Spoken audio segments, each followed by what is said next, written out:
Bonjour et bienvenue à tous ceux qui nous écoutent aujourd'hui pour cette nouvelle exploration approfondie.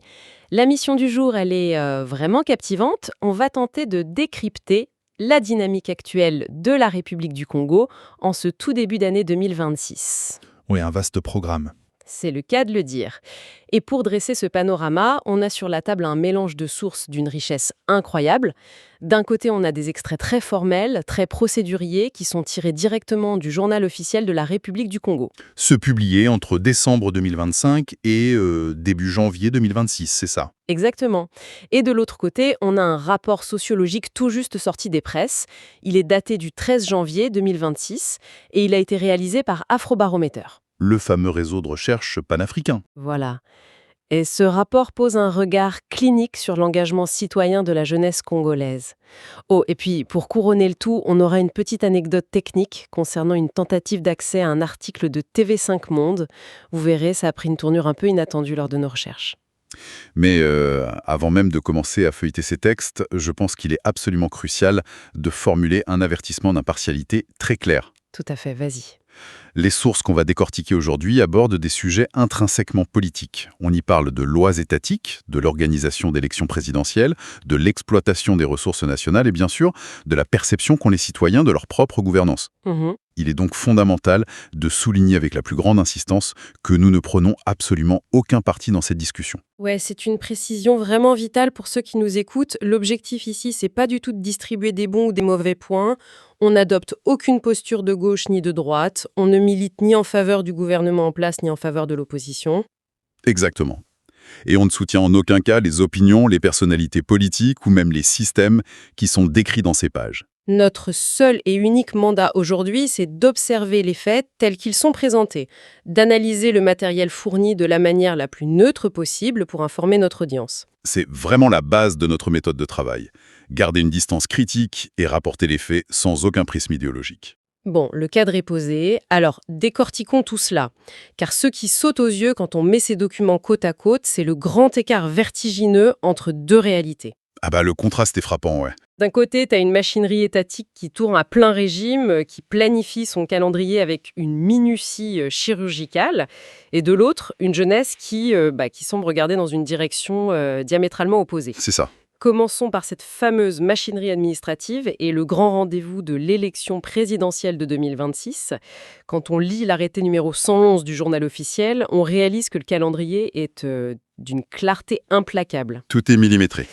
C'est ça, le dépôt des candidatures pour la présidentielle est ouvert du 29 janvier au 12 février 2026 et le scrutin, lui, est prévu pour les 12 et 15 mars 2026. Ce qui est fascinant ici, au-delà des dates très resserrées, c'est vraiment le niveau d'exigence requis pour avoir le simple droit de participer à cette course présidentielle. La fameuse barrière à l'entrée. Exactement. Le cadre légal établit un filtre extrêmement sélectif. Il y a une ligne en particulier dans l'article 2 de cet arrêté qui a un impact majeur. C'est l'obligation pour chaque candidat de présenter un récépissé prouvant le versement d'un cautionnement de 25 millions de francs CFA.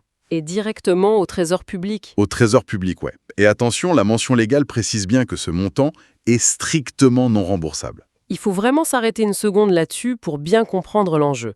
25 millions de francs CFA, pour donner un ordre d'idée, c'est un peu plus de 38 000 euros. C'est une somme énorme. Dans un contexte économique où le revenu moyen est très éloigné de ces standards, c'est pas juste une formalité, tu vois. C'est un filtre financier redoutable qui détermine d'emblée qui peut prétendre à la fonction suprême. C'est un mécanisme classique mais redoutablement efficace de sélection par le capital. Ça écarte de fait les candidatures jugées fantaisistes, mais ça restreint l'accès au processus électoral. Ouais. Et le plus fou, c'est que cette rigueur institutionnelle, elle s'arrête pas à l'argent. Elle touche même à l'intimité physique des candidats. Ah oui, la fameuse décision numéro 001 de la Cour constitutionnelle. Datée du 27 janvier 2026, oui. C'est mémorable ça. Pour prouver qu'on est apte à gouverner, un simple mot du médecin de famille, ça suffit pas du tout. L'État exige un certificat médical très particulier. Délivré spécifiquement par un collège de 3 médecins assermentés. Voilà, 3 médecins. Et leur mission officielle, c'est de constater, et je cite, l'état de bien-être physique et mental du candidat. On sent tout le poids de la solennité là. C'est vraiment la manifestation d'un État qui veut montrer qu'il ne laisse aucune place au hasard au sommet de son architecture. On encadre, on vérifie, on certifie. Et cette volonté de tout maîtriser, elle descend jusqu'aux détails les plus banals de la vie quotidienne. En tournant les pages du journal officiel, je suis tombée sur l'arrêté numéro 100 054. Ah, celui sur les plaques. Oui, on est très loin de la présidence là, puisqu'il s'agit de redéfinir les plaques d'immatriculation des véhicules. Mais le niveau de détail est ouf. Le texte impose le logo de la CEMAC. La communauté économique et monétaire de l'Afrique centrale. C'est ça. Et le sigle RC, pour République du Congo, doit être bien en relief. Ils exigent même un hologramme chromé appliqué par estampage à chaud. Rien que ça. Sans oublier la mention obligatoire taxi pour les transports. Cette juxtaposition entre la présidence et les plaques de taxi, elle est hyper révélatrice de la nature de cet État. Qu'il s'agisse de la santé mentale d'un futur chef d'État ou de la brillance d'un hologramme sur un pare-choc, on a une administration qui structure et codifie son territoire de manière exhaustive. Un État omniprésent par le droit. Totalement. Et cette frénésie de codification, on la retrouve avec une ampleur encore plus spectaculaire quand on s'intéresse à ce qui se passe sous le sol congolais. Ah, les ressources naturelles. Oui, la section des textes particuliers de ce début d'année ressemble à un immense catalogue d'attributions pour les industries minières. J'ai vu passer des noms d'entreprises et des superficies immenses, mais concrètement, on parle de quelle ampleur? L'échelle donne le vertige. C'est un mouvement stratégique fondamental. Prenons l'exemple de la société Baoshi, qui est mentionnée dans les décrets 2025-524 et 525.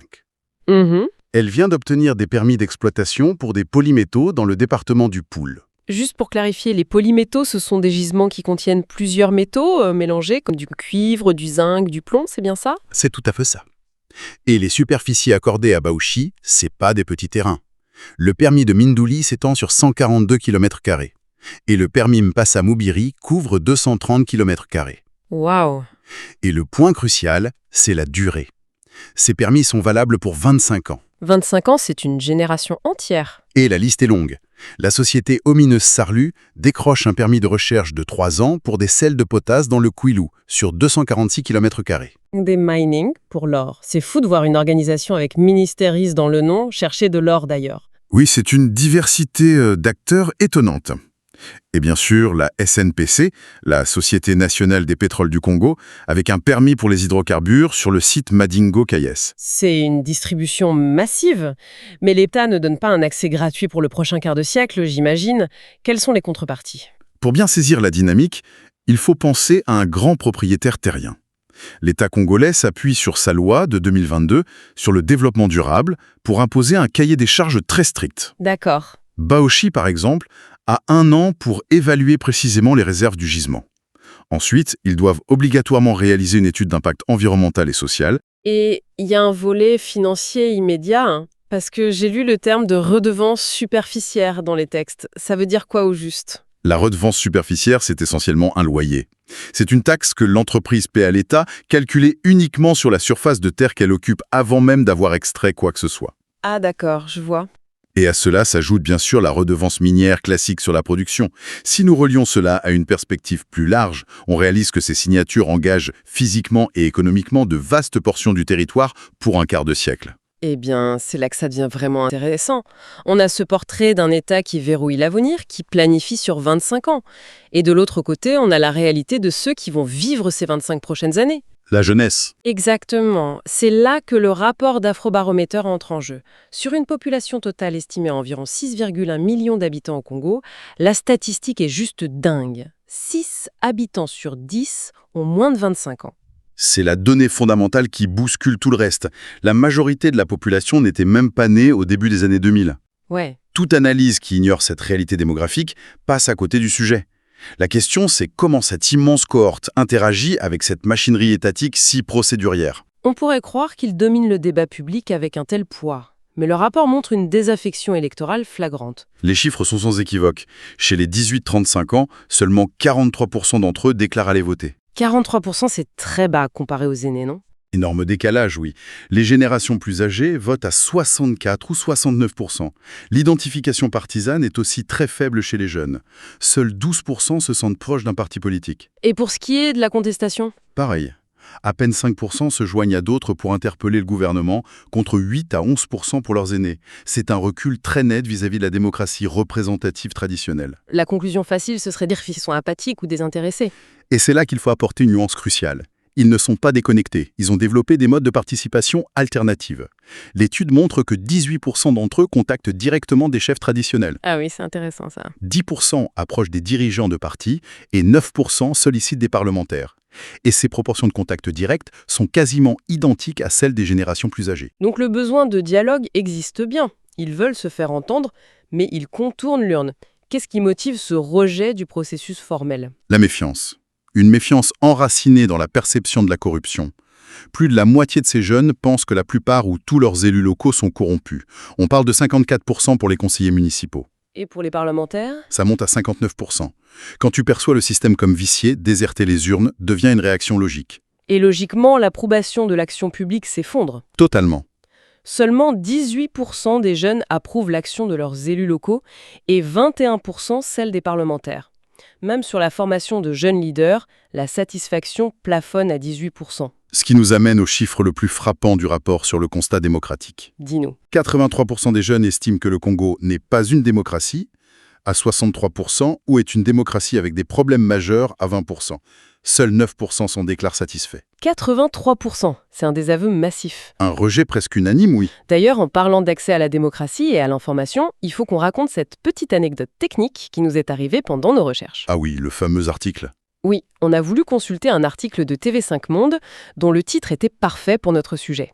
C'était titré « Présidentielle au Congo, : Nous ne resterons pas une éternité au pouvoir, assure Denis Sassou Nguesso ». Le titre idéal. On clique sur le lien et là, boum, une page blanche avec écrit « Access denied », accès refusé. C'est vrai que le timing de ce bug technique était particulièrement ironique. C'est ça.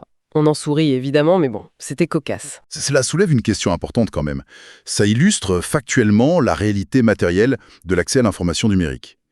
Chercher à s'informer globalement, ça implique souvent de se heurter à des impasses techniques ou des accès restreints. L'information peut être stoppée net par un serveur défaillant. Mais au fond, qu'est-ce que tout cela signifie ? Si on rassemble toutes les pièces de notre puzzle, on a d'un côté un État qui planifie l'avenir à coup de dépôt de 25 millions de CFA pour la présidentielle et de permis miniers de 25 ans.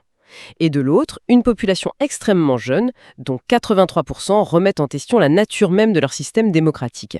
C'est pour ça que ceux qui nous écoutent devraient s'en soucier. Comprendre un pays, ça nécessite de regarder simultanément ses textes de loi rigides et la réalité mouvante de sa démographie. C'est vraiment la clé pour anticiper l'évolution de toute société moderne. Ouais, c'est indissociable. Et d'ailleurs, je voudrais laisser notre audience sur une réflexion finale, sachant que cette jeunesse rejette les urnes, mais continue de solliciter activement les chefs traditionnels.